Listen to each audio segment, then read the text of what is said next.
Alright, my good Paul Biafra in day one, morning, afternoon, evening, wherever you are. If you're not joining us, don't forget to like and subscribe.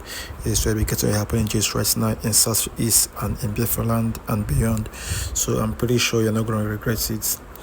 Here, my people, now I have an important news, a headline news from Arise about AK-47 JALINGO. Yeah, you guys are going to know him, where he was talking about the terrorist state of Nigeria, whereby terrorists go kill so many people, and the higher people or the more people we kill, that the more they will compensate you by the Nigerian government. It's actually crazy because almost 70% of it this guy talk here is true. So I want you guys, I don't want to talk much, I want you guys to watch the video and tell me what you think in the comment section, because I know saying that almost true, because we know some of them, and tell me if it's true or not true in the comment section.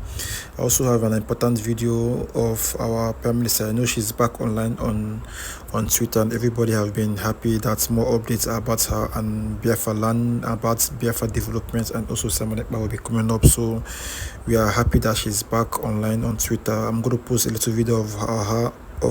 Yeah, we got the video of her dancing in a reception, a wedding reception, and yeah, she's back. That's all I can say.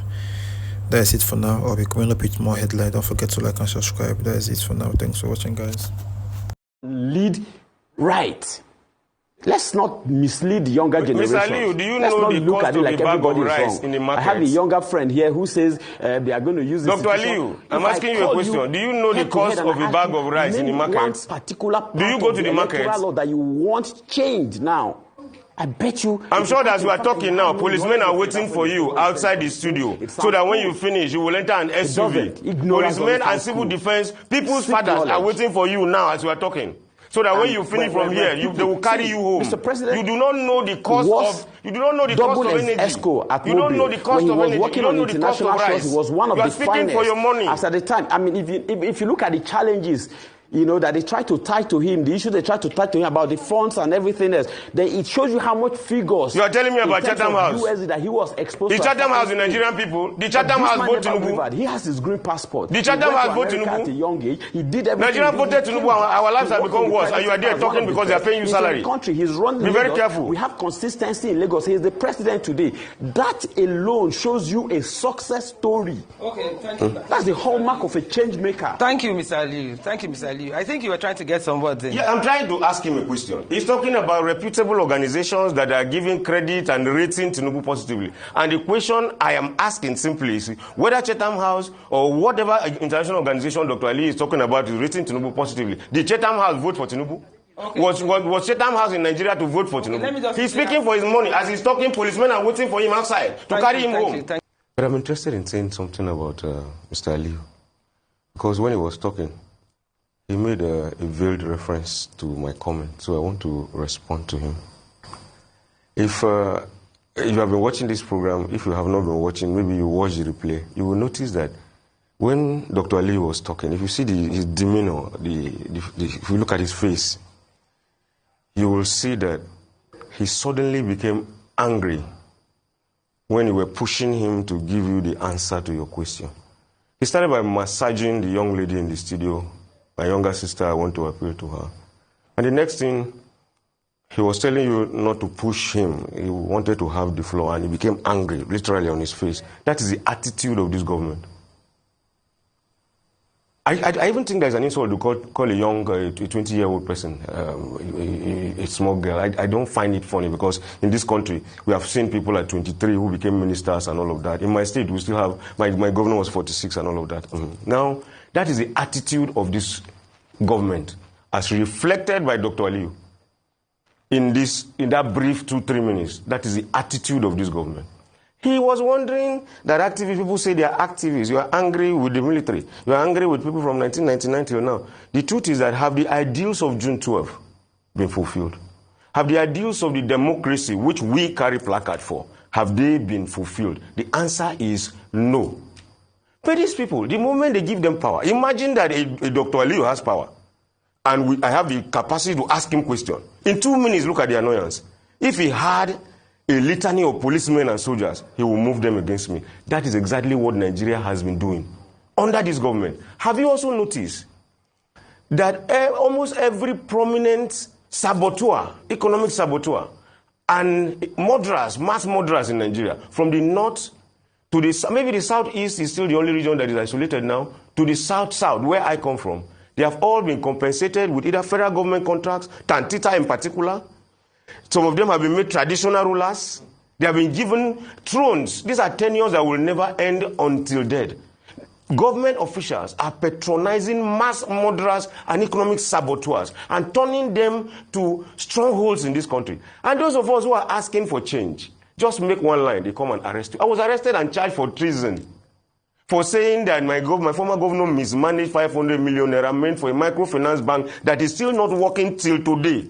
Instead of the security agencies to go after the person that mismanaged our money, they came after me. And I was charged for treasonable felony, attempts to overthrow Buhari and Governor Yadi. I don't know how this country is working, but the people that are destroying this country, carrying arms, once you have I call it the AK-47 economy.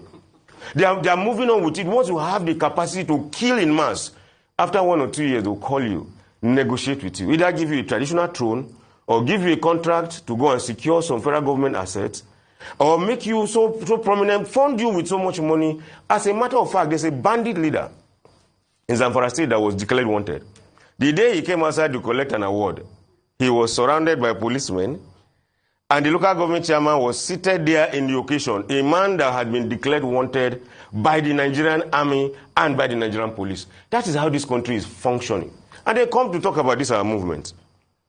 Dr. Ali said something there that there's no country that has all its problems solved. And I agree with him absolutely.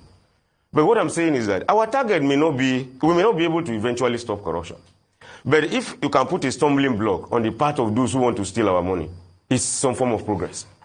We may not, I don't think there's any country anywhere that has been able to stop corruption completely. But what we can do is continue to mobilize ourselves to put stumbling blocks on the part of those who want to steal. Let them know that if you steal, there will be some form of consequences. You may not go to jail in Nigeria because if you steal enough, it's only poor people that go to jail in Nigeria. I've been to jail, it's only poor people that are there. There's no rich man in prison because they're not ready to send themselves to jail. But our target may not just be to build a paradise here, but to be able to put stumbling blocks on the parts of those who want to destroy Nigeria. But government is not helping it. Our government is patronizing violence. Our government is patronizing crime. Our government is funding those who are destroying this country, and they are running after young people and innocent people who are calling for change in this country. And it is very, very disheartening. This was a very compositive conversation that we had this morning. Please. Can you respond quickly to that? Quickly, yes. How do we move from here? Let me just say that we will move from here by changing this narrative and building a system that can hold people accountable. And I take exception to the words of Doctor describing someone and something that I said as, being ignorant. You see, this grandstanding and high-handedness by the ruling party will take them nowhere. And that is why Nigeria is failing and is becoming a failed state under their watch. Because the only institutions or systems that are working in Nigeria is corruption and criminality.